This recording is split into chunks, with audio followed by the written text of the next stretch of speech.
এই যে দেখুন বিষয়টা লক্ষ্য করছেন, আমাদের জন্য কি বানাইতেছে? উনি আমাদের জন্য স্বর্ণের বালা বানাইতেছে, স্বর্ণের গোল বানাইতেছে এবং কি স্বর্ণের চুড়ি, ব্রেসলাইট এগুলা বানাচ্ছে। সেটা এখানে বানাবে। তবে স্বর্ণের এগুলা বানায় কি দিয়ে জানেন?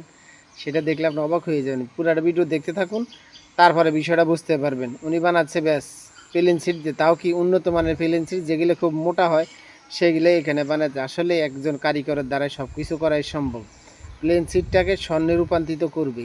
এই রূপান্তরিত করতে যে কতগুলা ধাপ ওনাদের শেষ করতে হয়, কতগুলা ধাপ পারাইতে, আসলে এই শেষ করাটা একজন কারিগরের মাত্র জানে। তবে এটাকে বাজারে হাই দামে বিক্রি করে সেটা আমাদের হাতে আবার আসবে। তবে এর পিছনে সবচেয়ে বেশি পরিশ্রম, মেধা শক্তি খাটিয়েছে কারিগর ভাইটি। এটি একটা ছোট কারখানা উদ্যোক্তা। আমি এরা কয়েকটা ভিডিওতে বলেছি, এরকম ছোট ছোট উদ্যোক্তা আপনারাও হয়ে যান। চেষ্টা করলে সবই সম্ভব। এই ছোট কারখানা বসে আপনি লক্ষ টাকা ইনকাম করবেন, বাট কেউ জানতে পারবে না, বুঝতে পারবেন না, আপনার অভাব দূর হয়ে যাবে।